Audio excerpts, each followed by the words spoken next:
আসসালামু আলাইকুম প্রিয় দর্শক, আমি আপনাদের কাছে আরেকটা ভিডিও নিয়ে আসলাম। যারা প্রবাসে এসে বোরকা সেলাইয়ের কাজে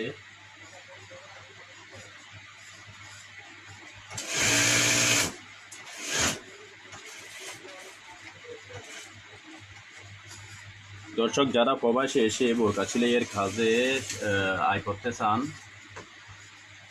তাদের জন্যই আমার এই ভিডিও।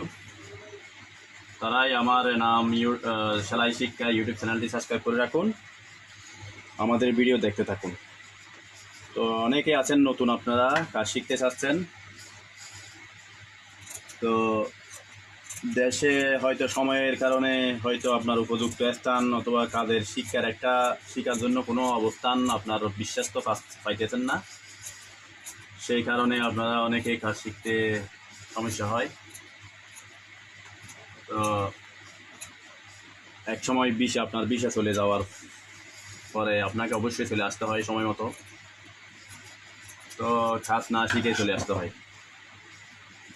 তো কাজ না শিখে চলে আসার কারণে আপনার অনেক ক্ষতি হয়ে যায়, কারণ এখানে এসে প্রবাসের মধ্যে অনেক খরচ, আপনি ঋণ করে আসছেন। তো ঋণ করে আসার কারণে আপনার উপরে একটা আর্থিক প্রেশার থাকে, চাপ থাকে, আপনার ফ্যামিলির একটা আর্থিক সমস্যা হয়ে দাঁড়ায়, কারণ আপনি এখানে আসছেন ইনকাম করার জন্য, কিন্তু ইনকাম করতে পারতেছেন না, আপনি কাজ জানেন না। তো আমি তাদেরকে বলবো, বিশেষ করে আপনারা আমার নাম সেলাই শিক্ষা ইউটিউব চ্যানেলটি সাবস্ক্রাইব করে রাখুন, বেল আইকনটি বাজিয়ে রাখুন, আমাদের ভিডিও আপলোড দেওয়ার সাথে সাথে আপনাদের কাছে পৌঁছে যাবে।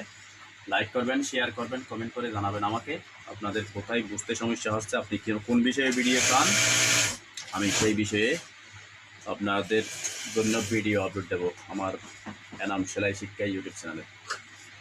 তো এটা হলো আপনার 58 সাইজ বোরকা। আমরা প্রথমত কান্দির মধ্যে 3 ইঞ্চি বা 3 ইঞ্চি কান্দির জন্য, এরপর এখান থেকে আমরা আস্তিনের মুখ কত রাখবো সেই অনুপাতে আমরা লম্বার মাপটা নেব। তো এখানে আমি 29-এ দাগ দিলাম, আমার আস্তিনের একটা পট্টি দেবো 4 ইঞ্চি, সেই জন্য আমি সেই পরিমাণ জায়গা এদিকে বাদ দিয়ে দিয়েছি।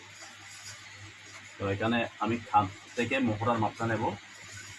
আমার মোহরার মাপটা হলো 11, দেখুন 11।